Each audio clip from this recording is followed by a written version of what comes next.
नमस्कार दोस्तों, target with SDM में आप सभी का स्वागत है। आज हम लोग चल रहे हैं कुछ प्रमुख प्रश्नों को लेकर। चलिए देखते हैं पहला प्रश्न क्या है। अंग्रेजी भारतीय सेना में चरी वाले कारतूसों से चलने वाली एनफील्ड राइफल कब शामिल की गई? मतलब कि 1857 की क्रांति में जो है भारतीय सेना में चरी वाले कारतूस को कब शामिल किया गया? तो दिसंबर 1856 में सरकार ने पुराने लोहे वाले बंदूक ब्राउन बेस के स्थान पर नवीन एनफील्ड राइफल, किसके स्थान पे? तो ब्राउन बेस के स्थान पर नया एनफील्ड राइफल लाया गया था। आप यही बतला सकते हैं कब लाया गया था? तो दिसंबर 1856 में। तो आपसे कब पूछा था कि कब शामिल किया गया, तो आपका आंसर क्या होगा? दिसंबर 1856 में। इसका जो प्रशिक्षण हुआ डमडम, अंबाला और सियालकोट में दिया जाना था। इस नई राइफल में कारतूस के ऊपरी भाग को मुंह से काटना पड़ता था। जनवरी 1857 में बंगाल सेना में यह अफवाह फैल गई कि चरी वाले कारतूस में गाय और सुअर की चर्बी है। सैनिक अधिकारियों ने इस अफवाह की जांच किए बिना तुरंत इसका खंडन कर दिया, किंतु सैनिकों को विश्वास हो गया कि चरी वाले कारतूसों का प्रयोग उनके धर्म को भ्रष्ट करने के लिए एक निश्चित प्रयत्न किया गया, मतलब एक निश्चित प्रयास किया गया है। चलते हैं नेक्स्ट प्रश्न की ओर। भारत के प्रथम स्वतंत्रता संग्राम का मुख्य तत्कालिक कारण क्या था? तो भारत के प्रथम स्वतंत्रता संग्राम का मुख्य तत्कालिक कारण अंग्रेजों का धर्म में हस्तक्षेप का संदेह था। क्या था तत्कालिक कारण? तो अंग्रेजों का धर्म में हस्तक्षेप का संदेह था। कहने का क्या मतलब है? तात्कालिक 1857 की क्रांति का जब इमीडिएट कॉज पूछे तो आप बतला सकते हैं गाय व सुअर की चर्बी वाला कारतूस जो था वह इसका तात्कालिक कारण था। लेकिन 1857 की क्रांति का जब कारण पूछे तो आप बता सकते हैं 1857 की क्रांति कारण सामाजिक कारण था, आर्थिक कारण था, राजनीतिक कारण था, धार्मिक कारण था, सैनिक कारण था। तो इस प्रकार से कुल 5-6 प्रकार का जो प्रमुख कारण था, इस कारण से यह क्रांति हुआ। एकाएक कोई क्रांति या कोई विद्रोह नहीं होता, उसके पीछे बहुत बड़ा रीजन होता है। तो 1857 की क्रांति भी जो था वह एकाएक शुरू नहीं किया गया। इससे पहले भी बहुत सारा आंदोलन हुआ था, विद्रोह हुआ था, लेकिन वह छोटे स्तर पर हुआ था, वह एक क्षेत्र तक ही सीमित रह गया था। तो 1857 की क्रांति का जब पूछा तात्कालिक इमीडिएट कॉज क्या है तो आप बोलेंगे गाय व सुअर वाला चरी वाला कारतूस। लेकिन जब पूछे 1857 की क्रांति का कारण क्या था तो आपको यह 4-5 नाम बताना होगा। तो चलिए चलते हैं नेक्स्ट प्रश्न की ओर। मंगल पांडे की घटना हुई थी। मंगल पांडे वाला जो घटना था वह कहाँ? तो मंगल पांडे बैरकपुर कहाँ है? तो बंगाल में। मंगल पांडे की घटना कहाँ हुई थी? तो बैरकपुर। 29 मार्च 1857 को बैरकपुर में सैनिकों ने चरी वाले कारतूसों का प्रयोग करने से इनकार कर दिया। कब? 29 मार्च 1857 को। और वहीं पर सैनिक थे मंगल पांडे ने अपने रेजिमेंट्स पर, मतलब क्या, अपने रेजिमेंट की तरफ से मंगल पांडे ने अपने सैन्य अधिकारियों पर आक्रमण करके उसकी हत्या कर दी। यह भी आप लोग याद रखें। नेक्स्ट प्रश्न को चलते हैं। मंगल पांडे कहाँ का विप्लव था, मतलब क्या कहाँ के क्रांतिकारी थे मंगल पांडे? तो मंगल पांडे बैरकपुर से जुड़े हुए थे, मतलब क्या बैरकपुर में जो सैनिक का जो टुकड़ी था उसी सैनिक टुकड़ी के एक हिस्सा मंगल पांडे भी थे। नेक्स्ट प्रश्न है मंगल पांडे सिपाही था। तो मंगल पांडे किस ग्रुप का सिपाही था? तो मंगल पांडे 34वीं बंगाल नेटिव इन्फेंट्री के 6वीं कंपनी के एक सैनिक। कौन सा?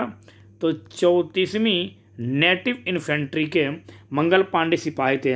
और 34वीं नेटिव इन्फेंट्री में किस कंपनी के? तो 6वीं कंपनी में यह एक सैनिक के पद पर यह कार्यरत थे मंगल पांडे जी। चलिए चलते हैं नेक्स्ट प्रश्न की ओर। 1857 के विद्रोह के दौरान बहादुर शाह ने किसे साहब ए आलम बहादुर का खिताब दिया था? मतलब क्या बहादुर शाह जफर के द्वारा 1857 की क्रांति में साहब ए आलम बहादुर का खिताब किसे दिया गया? तो बख्त खां को। जो इसका मुख्य सेनापति था उसे बहादुर शाह जफर के द्वारा या बहादुर शाह द्वितीय द्वारा साहब ए आलम बहादुर का उपाधि दिया गया था। 1857 के विद्रोह के दौरान बहादुर शाह ने बख्त खां को साहब ए आलम बहादुर का खिताब दिया था। बख्त खां जो था वह एक पख्तून था। ईस्ट इंडिया कंपनी में वह सूबेदार के पद पर था तथा कंपनी की ओर से उसने प्रथम अंग्रेज अफगान युद्ध में भाग लिया था। बहादुर शाह ने अपने बड़े पुत्र मिर्जा मुगल अथवा मिर्जा जहीरुद्दीन को मुख्य सेनापति घोषित किया, किंतु विद्रोह में वास्तविक नेतृत्व किसके द्वारा? तो विद्रोह में वास्तविक नेतृत्व जो था वो बख्त खां के पास ही था। किस विद्रोह में? 1857 की क्रांति में। चलिए चलते हैं नेक्स्ट प्रश्न की ओर। 1857 की क्रांति का मुख्य कारण क्या था? तो 1857 की क्रांति का मुख्य कारण ब्रिटिश साम्राज्य की नीति क्या था? तो ब्रिटिश साम्राज्य की नीति भी था यह मुख्य कारण। मतलब क्या? 1857 की क्रांति का प्रमुख कारण ब्रिटिश साम्राज्य की घिनौनी नीतियां थी, जिसे तंग आकर अंतः विद्रोह का जो है वह ज्वालामुखी, मतलब क्या ब्रिटिश साम्राज्य जो था, मतलब क्या ब्रिटिश जो कंपनियां थी यहाँ, वो इतना लूट खसोट करने लगी भारतीयों के साथ, इतना अन्याय करने लगी, मतलब क्या एक ऐसे ऐसा कानून बना के वो यहाँ पर लाने लगी जिससे भारतीयों का सिर्फ शोषण ही शोषण किया जाता था। तो इसको हम बोल सकते हैं ब्रिटिश साम्राज्य की जो नीति थी, पॉलिसी जो थी, वो पॉलिसी ही 1857 की क्रांति का मुख्य कारण था। 1857 की क्रांति वैसे नहीं होती, लेकिन अंग्रेज इस कदर से यहाँ पर शोषण करने लगे जो मजबूरन इस क्रांति को करना पड़ा, और यह क्रांति इतना विस्तार हुआ, इतना विशाल रूप ले लिया, जो अंग्रेजों को भी इस क्रांति, इस विद्रोह के बाद बहुत अत्यधिक मात्रा में क्षति हुई। यह भी आप लोग याद रखेंगे। चलिए चलते हैं नेक्स्ट प्रश्न की। 1857 की क्रांति सर्वप्रथम कहाँ से प्रारंभ हुआ था? तो 1857 की क्रांति सबसे पहले मेरठ से। 1857 की क्रांति का प्रारंभ 10 मई को कहाँ से? तो 10 मई 1857 कहाँ से? तो मेरठ से हुआ था। यहाँ की 3री कैवेलरी रेजिमेंट के सैनिकों ने चरबीयुक्त कारतूसों को छुरी से इनकार कर दिया तथा खुलेआम बगावत कर दी। कहाँ? तो मेरठ से। कब? 10 मई 1857 को। नेक्स्ट क्वेश्चन की चलते हैं हम लोग। 1857 की स्वतंत्रता संग्राम से संबंधित पहली घटना थी। तो 1857 की से संबंधित पहली घटना थी सैनिकों का दिल्ली के लाल किले पर पहुंचना। 11 मई 1857 को दिल्ली में मेरठ से आए सिपाहियों के दस्ते ने मुगल सम्राट बहादुर शाह द्वितीय से यह मतलब क्या यह अपील किया, यह विनती किया, यह आग्रह किया कि जो आप हम लोगों का नेतृत्व करें, मतलब क्या इस आंदोलन का आप नेतृत्व करें। युद्ध तो मतलब विद्रोह में भाग लेंगे हम लोग, लेकिन एक नेता तो चाहिए। किसी भी आंदोलन को नेतृत्व करने के लिए एक नेता चाहिए। तो बहादुर शाह जफर के द्वारा शुरू में तो नहीं माना गया, लेकिन आग्रह करने के बाद बहादुर शाह जफर को समझाने के बाद बहादुर शाह द्वितीय इस विद्रोह का नेतृत्व करने के लिए तैयार हो गया। तो यहाँ से एक प्रश्न बनता है 1857 की क्रांति के समय भारत का नेता कौन था? तो भारत का नेता यह किसे घोषित किया गया? तो बहादुर शाह द्वितीय को भारत का नेता घोषित किया गया, द्वितीय को। यह भी आप लोग याद रखेंगे। तो चलिए चलते हैं नेक्स्ट प्रश्न की ओर। 1857 की क्रांति के प्रतीक चिन्ह क्या था? तो 1857 की प्रतीक चिन्ह था कमल और रोटी जो था, यह 1857 की क्रांति का प्रतीक चिन्ह था। चलते हैं नेक्स्ट प्रश्न की ओर। 1857 के संग्राम के किन केंद्रों को सबसे पहले अंग्रेजों ने पुनः अधिकृत किया? तो दिल्ली को अंग्रेजों ने पुनः सबसे पहले अधिकृत कर लिया। कैप्टन निकोलसन के नेतृत्व में 3 महीने की घेराबंदी के पश्चात 20 सितंबर 1857 को अंग्रेजों द्वारा, कब? तो 20 सितंबर 1857 को अंग्रेजों द्वारा दिल्ली को पुनः अधिकृत या पुनर्प्राप्ति कर ली गई। आप यहाँ से यह भी बतला सकते हैं। नेक्स्ट प्रश्न, 1857 की क्रांति की वीरांगना महारानी लक्ष्मीबाई की जन्मस्थली है। तो महारानी लक्ष्मीबाई का जन्मस्थली वह बनारस, मतलब क्या वर्तमान क्या हो बनारस और वाराणसी इसको कहते हैं। तो रानी लक्ष्मीबाई का मूल नाम मणिकर्णिका था और जन्म इनका हुआ था 19 नवंबर 1835 ईस्वी को। कहाँ हुआ था? तो वाराणसी के गोलघर में हुआ था, जो वर्तमान में वाराणसी में है। नेक्स्ट प्रश्न के चलते हैं हम लोग। 1857 के बरेली विद्रोह का नेता कौन था? तो 1857 के बरेली विद्रोह का नेता खान बहादुर था। कौन था? तो खान बहादुर नेतृत्व कहाँ से किया था? तो बरेली से। इस प्रकार से भी वह प्रश्न पूछ सकता है। बरेली में रुहेलखंड के भूतपूर्व शासक के उत्तराधिकारी खान बहादुर ने 1857 के विद्रोह की मतलब कि अगुवाई की थी। ब्रिटिश पेंशन पर गुजर बसर कर रहे खान बहादुर ने शुरू में इसमें कोई दिलचस्पी नहीं दिखाई, किंतु विद्रोह की लहर फैलते हैं उन्होंने खुद प्रशासन संभाल लिया और करीब 40,000 सैनिकों को संगठित कर अपनी मजबूत सेना बनाई और अंग्रेजों का कड़ा मुकाबला किया। मुगल सम्राट बहादुर शाह द्वितीय ने उन्हें वायसराय के पद पर नियुक्त किया था। इस पद पर अपने कार्यकाल के दौरान उन्होंने हिंदुओं और मुसलमानों के साथ समानता का व्यवहार किया और एक सुयोग्य राजनीतिज्ञ के गुणों का प्रदर्शन किया। किसने? तो खान बहादुर ने। चलते हैं नेक्स्ट प्रश्न की ओर। महारानी लक्ष्मीबाई की समाधि कहाँ स्थित है? तो महारानी लक्ष्मीबाई की समाधि मध्य प्रदेश के ग्वालियर में, मतलब कि इनकी मृत्यु हुई ग्वालियर में और इनका जन्म हुआ कहाँ? तो बनारस में। यह भी आप लोग याद रखिए। तो ग्वालियर में ही महारानी लक्ष्मीबाई का समाधि स्थल है। नेक्स्ट प्रश्न के चलते हैं। रानी लक्ष्मीबाई को अंतिम युद्ध में सामना करना पड़ा था किस अंग्रेज का? तो हीरोज का। किसका? तो हीरोज का सामना करना पड़ा था महारानी लक्ष्मीबाई को 1857 की क्रांति में। रानी लक्ष्मीबाई झांसी के अंतिम आठा राजा गंगाधर राव की विधवा थी। किसकी विधवा थी? तो राजा गंगाधर राव की। किसी उत्तराधिकारी के अभाव में राजा गंगाधर राव की मृत्यु हो गई तो डलहौजी ने व्यक्तिगत डॉक्ट्रिन ऑफ लैप्स के सिद्धांत के अंतर्गत 1853 में झांसी का ब्रिटिश साम्राज्य में विलय कर लिया। तो यहाँ से एक प्रश्न बनता है कि डॉक्ट्रिन ऑफ लैप्स की नीति किसके द्वारा चलाया गया? तो लॉर्ड डलहौजी के द्वारा, या व्यक्तिगत सिद्धांत के जनक तो लॉर्ड डलहौजी के द्वारा। झांसी कब? 1853 में। झांसी में जून 1857 में रानी लक्ष्मीबाई के नेतृत्व में विद्रोह शुरू किया गया और झांसी के पतन के बाद रानी ग्वालियर की ओर प्रस्थान कर गई। वहाँ तात्या टोपे के साथ अंग्रेजों को कई युद्धों में पराजित करने के बाद अंततः अंग्रेज जनरल हीरोज से लड़ते हुए 17 जून 1858 कब? तो 17 जून 1858 को वीरगति को वीरांगना प्राप्त कर गई। और रानी की मृत्यु पर हीरोज ने कहा था, भारतीय विद्रोहियों में यहाँ सोई हुई औरत अकेली मर्द है। तो यहाँ सीधा पूछता है कि रानी लक्ष्मीबाई के संबंध में यह कथन किसका है, या यह किसने कहा था? तो हीरोज के द्वारा क्या कहा गया? तो भारतीय विद्रोहियों में यहाँ सोई हुई औरत अकेली मर्द है। ये किसने कहा था? तो हीरोज ने। किसके लिए कहा था? तो रानी लक्ष्मीबाई के लिए कहा था। यह भी आप यहाँ से याद रख सकते हैं। चलते हैं नेक्स्ट प्रश्न की ओर। 1857 का विद्रोह लखनऊ में किसने नेतृत्व किया था? तो लखनऊ से नेतृत्व किया था बेगम हजरत महल के द्वारा। लखनऊ मतलब अवध में विद्रोह का प्रारंभ 30 में 1857 को हुआ था। विद्रोह का नेतृत्व बेगम हजरत महल बेगम ऑफ अवध ने किया था। यह भी आप याद रखें। वह महिला जिन्होंने अवध में 1857 की क्रांति का नेतृत्व किया था, तो आप याद रखिएगा बेगम हजरत महल के द्वारा अवध से नेतृत्व किया गया। यह लखनऊ पूछे तो वहाँ से भी वही होगा। नेक्स्ट, लखनऊ में 1857 स्वतंत्रता संग्राम के नेतृत्व किसने किया था? तो लखनऊ में किसने किया था? तो बेगम हजरत महल के द्वारा किया गया। कौन इलाहाबाद में 1857 के संग्राम के नेता था? मतलब इलाहाबाद 1857 के नेता कौन था? तो इलाहाबाद से मौलवी लियाकत अली। किसके द्वारा? तो मौलवी लियाकत अली के द्वारा 1857 की क्रांति का नेतृत्व इलाहाबाद से किया गया। इलाहाबाद जिसका वर्तमान नाम प्रयागराज है। आप यहाँ से यह भी याद रखेंगे। नेक्स्ट क्वेश्चन की ओर चलते हैं। 1857 के संघर्ष में भाग लेने वाले सिपाहियों की सर्वाधिक संख्या कहाँ से थी? मतलब क्या सर्वाधिक संख्या जो है वह कहाँ से थी भाग लेने वाले? तो वह थी अवध से। 1857 की संघर्ष में भाग लेने वाले सिपाहियों की सर्वाधिक संख्या अवध से थी। वास्तव में उसमें अवध में शायद ही कोई ऐसा परिवार रहा था जिसका कोई सा सेना मना रहा हो। केवल अवध से ही लगभग 75,000 सैनिक थे। तो सर्वाधिक सैनिक कहाँ से थे?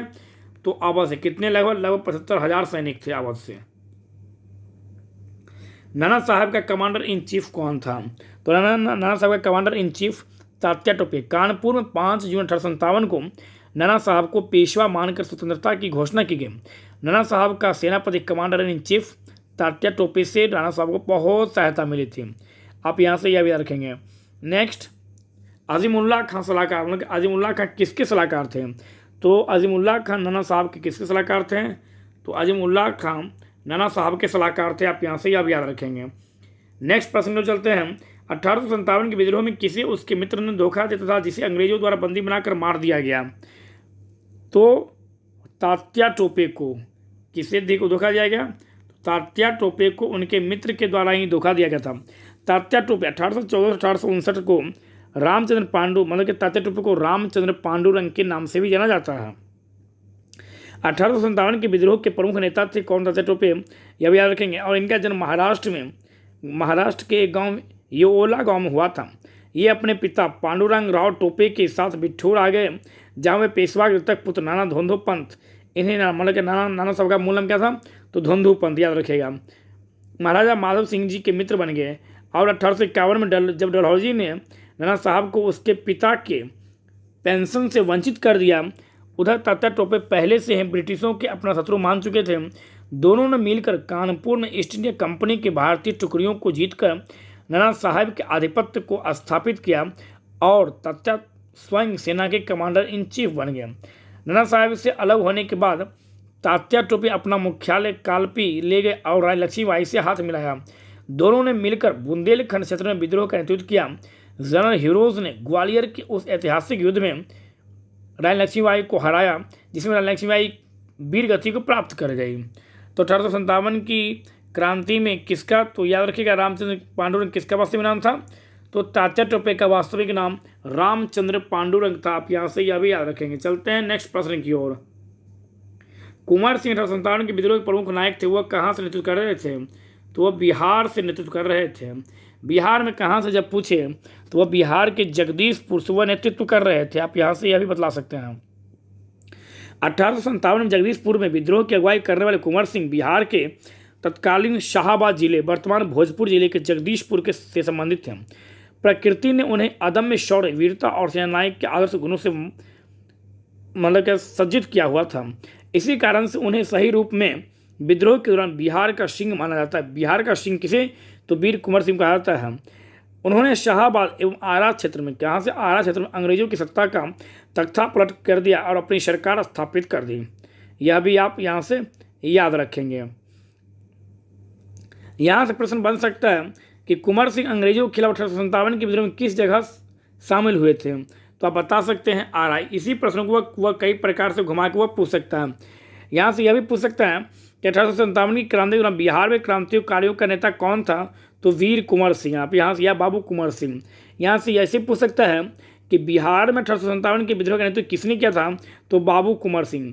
या ऐसे प्रश्न बन सकता है यहाँ से कि कुंवर सिंह 1857 के विद्रोह का नेतृत्व किस प्रांत से किया था? तो बता सकते हैं बिहार प्रांत। बिहार में कहाँ से? जगदीशपुर, मतलब क्या आरा से। आप यहाँ से यह भी बतला सकते हैं। नेक्स्ट प्रश्न को चलते हैं। कौन असम में 1857 की क्रांति का नेता था? असम से, तो असम से था दीवान मनीराम दत्त। कौन था? तो दीवान मनीराम दत्त जो था, यह असम से 1857 की क्रांति का नेतृत्व किया था। आप यहाँ से यह भी बतला सकते हैं। 1857 के विद्रोह का बिहार में 15 जुलाई से 1857 से 20 जनवरी 1858 तक का केंद्र कहाँ रहा? तो जगदीशपुर। बिहार में 1857 के विद्रोह का केंद्र जगदीशपुर था, जहाँ जमींदार कुंवर सिंह के नेतृत्व ने मतलब क्या नेतृत्व किया था और शाहाबाद जिले में अंग्रेजों की सत्ता का तख्ता पलटकर अपनी सरकार स्थापित किया। अप्रैल 1858 में कुंवर सिंह की मृत्यु के बाद उनके भाई अमर सिंह ने दिसंबर 1858 तक संघर्ष जारी रखा और बिहार के विद्रोह को पटना डिवीजन कमिश्नरी के कमिश्नर विलियम टेलर और बंगाल गोलंदाज फौज के मेजर विंसेंट आयर द्वारा दबा दिया। मतलब क्या, बिहार में 1857 की क्रांति को किसके द्वारा दबाया गया? कौन अंग्रेज था? तो विलियम टेलर और मेजर विंसेंट आयर के द्वारा बिहार में 1857 की क्रांति को दबाया गया था। यह भी आप यहाँ से याद रखेंगे। नेक्स्ट, 1857 की क्रांति में अंग्रेजों व जोधपुर की संयुक्त सेना को पराजित करने वाला कौन था? तो आवा के ठाकुर कुशल सिंह। ठाकुर कुशल सिंह के द्वारा, आवा के ठाकुर कुशल सिंह ने 1857 की क्रांति में अंग्रेजों और जोधपुर की संयुक्त सेना को पराजित किया था। कौन? तो याद रखेंगे आप लोग, आवा के ठाकुर कुशल सिंह। नेक्स्ट, शहादत खान 1857 की क्रांति में कहाँ संघर्ष किया था? तो शहादत खान 1857 की क्रांति मध्य प्रदेश के इंदौर से संघर्ष किया था। आप यहाँ से यह भी बोल सकते हैं। नेक्स्ट प्रश्न और चलते हैं हम लोग। 1857 के विद्रोह में अंग्रेजों का सबसे कट्टर दुश्मन कौन था? तो 1857 की क्रांति में अंग्रेजों का सबसे कट्टर दुश्मन था मौलवी अहमदुल्ला शाह। मौलवी अहमदुल्ला शाह ने फैजाबाद में 1857 के विद्रोह को अपना नेतृत्व प्रदान, मतलब कि नेतृत्व कहाँ से? तो फैजाबाद से। अंग्रेजों के सबसे कट्टर दुश्मन माने जाते थे कौन? तो मौलवी अहमदुल्ला शाह। यह तमिलनाडु में अरकाट के रहने वाले थे, पर वह फैजाबाद आकर बस गए। उन्होंने भारत के विभिन्न धर्मानुयायियों का आह्वान करते हुए कहा कि सारे लोग काफिर अंग्रेजों के विरुद्ध खड़े हो जाओ और उन्हें भारत से बाहर खदेड़ दो। इनके बारे में अंग्रेजों ने कहा कि वह अदम्य साहस के गुणों से परिपूर्ण और दृढ़ संकल्प वाले व्यक्ति तथा विद्रोहियों में सर्वोत्तम सैनिक हैं, और ब्रिटिशों ने इनकी गिरफ्तारी के लिए उस समय 50,000 रुपया इनाम रखा था। तो आप समझ सकते हैं ये कितने अदम्य साहस के व्यक्ति थे। उस समय 1857 की क्रांति के समय इनकी गिरफ्तारी के लिए 50,000 रुपया रखा गया था। उस समय का 50,000 अभी के लगभग 5 करोड़ भी कम ही हो जाएगा मानिए तो इतना बड़ा इनाम उनके ऊपर रखा गया था। नेक्स्ट क्वेश्चन में चलते हैं। 1857 के विद्रोह को किस उर्दू कवि ने देखा था? तो मिर्ज़ा गालिब 1857 की क्रांति को स्वयं देखा था।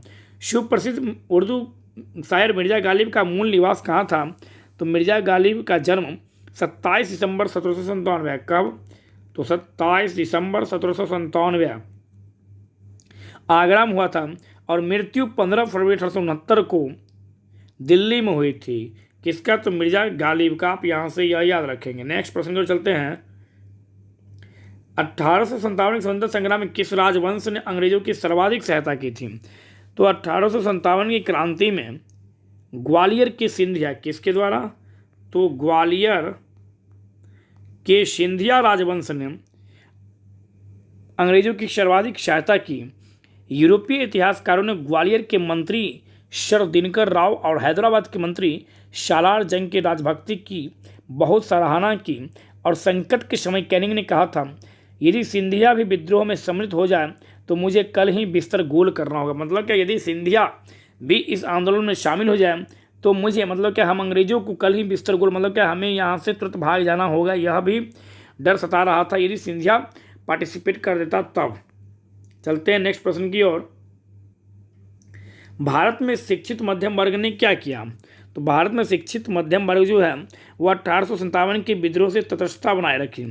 1857 के विद्रोह में शिक्षित वर्ग ने न कोई रुचि ली, जो इस महासमर की असफलता के प्रमुख कारणों में से एक था। विद्रोही जिस अंधविश्वासों का उपयोग करते या प्रगतिशील सामाजिक उपायों का विरोध करते थे, उससे शिक्षित भारतीय उनसे अलग हो गए। शिक्षित भारतीय देश का पिछड़ापन दूर करना चाहते थे।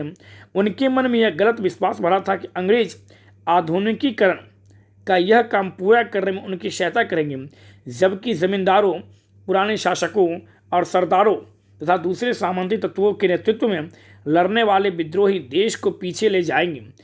कुछ समय बाद ही शिक्षित भारतीयों ने अपने अनुभवों से जाना था कि विदेशी शासन देश का आधुनिकीकरण करने में न सिर्फ असमर्थ साबित हुआ, बल्कि उसने उसे गरीब और पिछड़ा बनाकर रख दिया। इस मामले में 1857 की क्रांति अत्यधिक दूरदर्शी सिद्ध हुआ था। तो आपसे पूछा कि भारत में शिक्षित वर्ग क्या किया? तो भारत में शिक्षित वर्ग ना ही इसका विरोध किया और ना ही इसमें भाग लिए।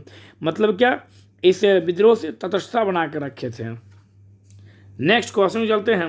1857 की क्रांति के समय भारत के गवर्नर जनरल कौन था? तो 1857 की क्रांति के समय भारत के गवर्नर जनरल लॉर्ड कैनिंग था। लॉर्ड कैनिंग के कार्यकाल 1848 से 1856 तक, 1856 से 1862 तक रहा और 48 से 56 तक लॉर्ड डलहौजी का शासनकाल रहा। आप यहाँ से यह भी याद रखेंगे। 1857 के समय बैरकपुर में कौन ब्रिटिश कमांडर चीफ था? यह भी आप याद रखिएगा। तो 1857 की क्रांति के समय बैरकपुर में ब्रिटिश कमांडिंग ऑफिसर था हैडसे। कौन था? तो हैडसे जो था वह कमांडिंग ऑफिसर था। कहाँ से? तो बैरकपुर से। चलते हैं नेक्स्ट प्रश्न की ओर।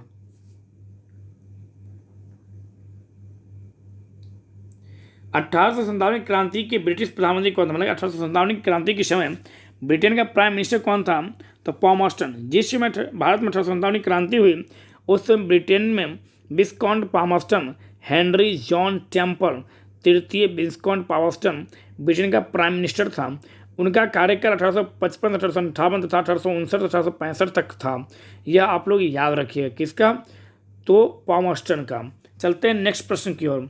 1857 में किसने इलाहाबाद को आपातकालीन मुख्यालय बनाया था? तो लॉर्ड कैनिंग के द्वारा इलाहाबाद को आपातकालीन मुख्यालय बनाया गया। आप यहाँ से यह भी कह सकते हैं। किसके द्वारा? तो लॉर्ड कैनिंग के द्वारा। चलते हैं नेक्स्ट प्रश्न की ओर। 1857 की क्रांति मुख्यतः किस कारण से असफल रहा? तो इसका कारण किसी सामान्य योजना और केंद्रीय संगठन की कमी। 1857 की क्रांति का असफलता का मुख्य कारण किसी सामान्य योजना एवं केंद्रीय संगठन की कमी थी। विद्रोहियों के नेताओं में कोई संगठन की भावना देखने में नहीं आई। 82 वर्षीय मुगल सम्राट बहादुर शाह कमजोर था। उसके द्वारा विभिन्न सरदारों का आह्वान करना काफ़ी नहीं था।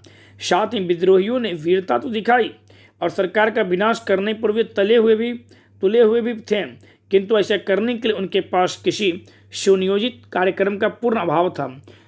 उनमें अनुशासन की कमी भी थी।